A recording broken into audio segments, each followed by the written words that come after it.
Hey guys, this is Gale, and here's an updated machine gun build since the latest patch in Dauntless. The machine gun is a fun build that maximizes attack speed and makes the repeaters a fun weapon to play with, but still maintains excellent DPS. For this build, your weapon parts are as follows. Take any barrel of your choice and the full bore chamber as the best in slot. Use the captain's grip for the attack speed buff, and since you'll be emptying your magazine frequently, take the searing prism and lucky magazine.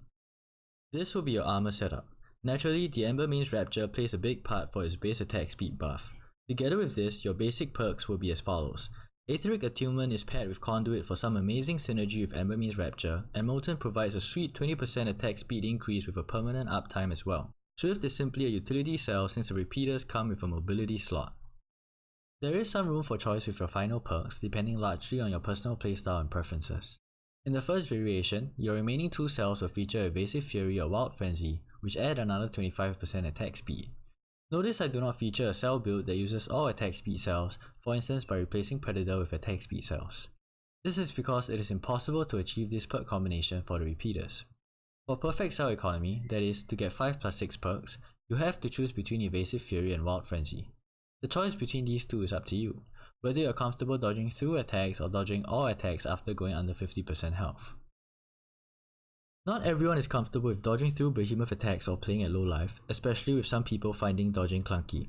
The alternative, the balanced variation, opts for safer gameplay that doesn't require dodging through behemoth attacks. In this case, you may preserve Predator and DPS while mitigating risks.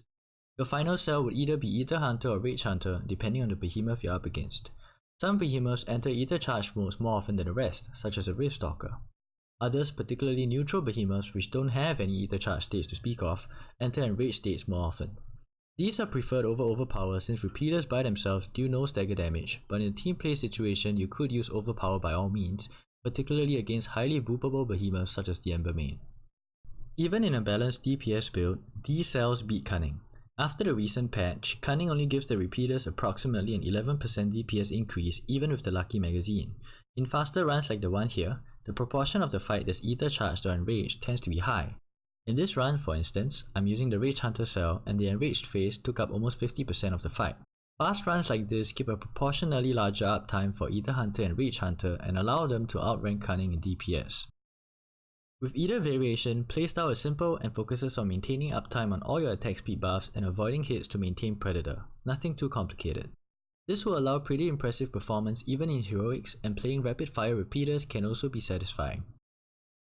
And that's all for this build. Thank you so much for watching, and if this guide helped, do leave a like and subscribe for more future content. In the meantime, happy hunting, and I'll catch you in the next video.